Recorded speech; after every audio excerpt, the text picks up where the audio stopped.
Death.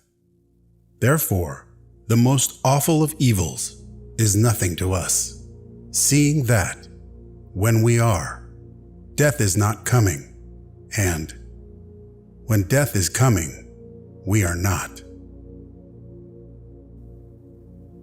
Death does not concern us, because as long as we exist, death is not here, and when it does come, we no longer exist.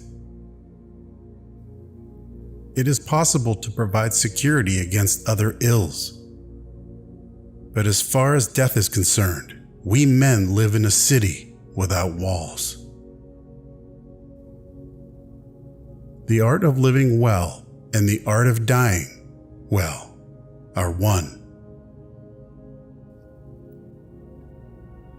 Some men spend their whole life furnishing for themselves the things proper to life without realizing that our birth, each of us was poured a mortal brew to drink.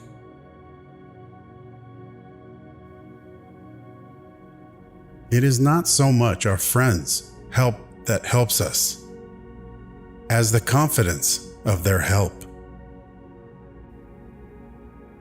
You don't develop courage by being happy in your relationships every day. You develop it by surviving difficult times and challenging adversity. The noble man is chiefly concerned with wisdom and friendship. Of these, the former is a mortal good, the latter an immortal one. To eat and drink without a friend is to devour like the lion and the wolf. We should look for someone to eat and drink with before looking for something to eat and drink. Nothing is enough for the man whom enough is too little.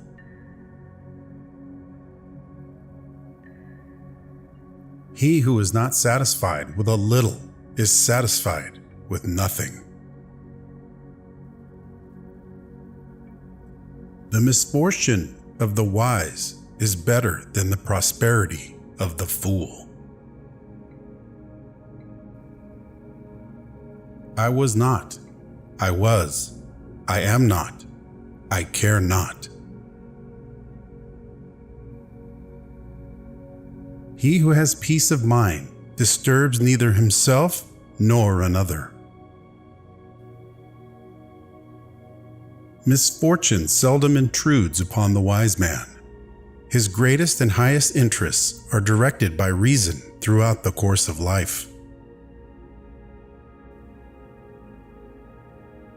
Empty is the argument of the philosopher, which does not relieve any human suffering.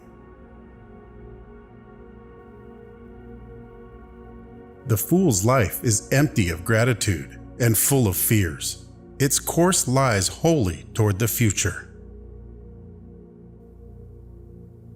He who says either that the time for philosophy has not yet come, or that it has passed, is like someone who says that the time for happiness has not yet come, or that it has passed.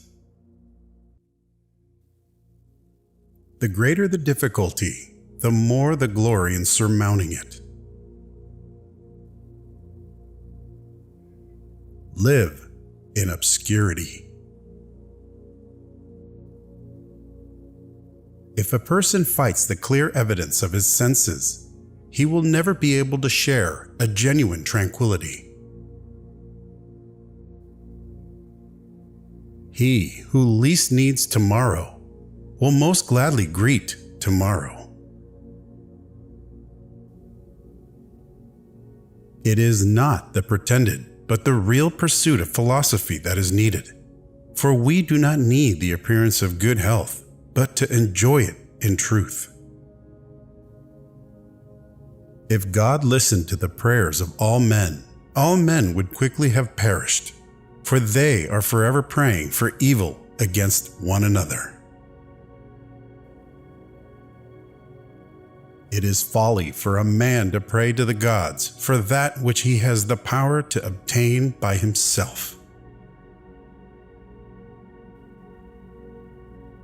I never desired to please the rabble. What pleased them, I did not learn, and what I knew was far removed from their understanding. Is God willing to prevent evil, but not able? Then he is not omnipotent. Is he able, but not willing? Then he is malevolent. Is he both able and willing? Then whence cometh evil? Is he neither able nor willing? Then why call him God? The time when most of you should withdraw into yourself is when you are forced to be in a crowd. Don't fear the gods. Don't worry about death. What is good is easy to get, and what is terrible is easy to endure. I have never wished to cater to the crowd. For what I know, they do not approve, and what they approve, I do not know. If God listened to the prayers of men, all men would quickly have perished, for they are forever praying for evil against one another. It is better for you to be free of fear, lying upon a pallet, than to have a golden couch and a rich table and be full of trouble. It is impossible to live a pleasant life without living wisely and well and justly. And it is impossible to live wisely and well and justly without living a pleasant life.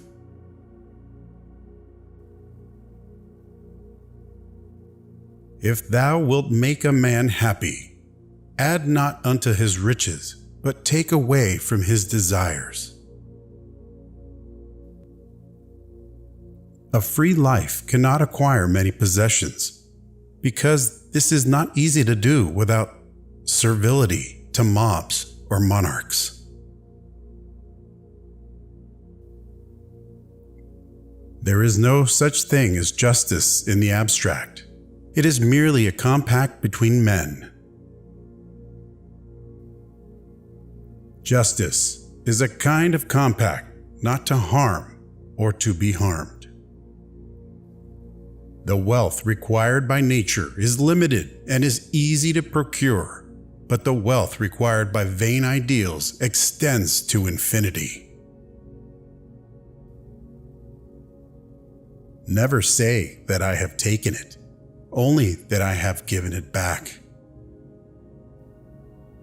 The opinions held by most people about the gods are not true conceptions of them, but fallacious notions according to which awful penalties are meted out to the evil and the greatest of blessings to the good.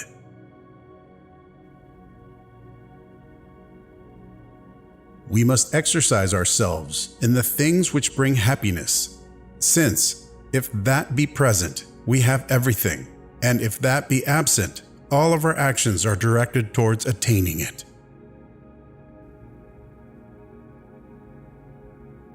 Let no one be slow to seek wisdom when he is young, nor weary in the search of it, when he has grown old, for no age is too early or too late for the health of the soul. We must, therefore, pursue the things that make for happiness, seeing that when happiness is present, we have everything, but when it is absent, we do everything to possess it. Contented poverty is an honorable estate. I am grateful to be blessed nature because she made what is necessary easy to acquire and what is hard to acquire unnecessary. Not what we have, but what we enjoy constitutes our abundance. Do not spoil what you have by desiring what you have not. Remember that what you now have was once among the things you only hoped for.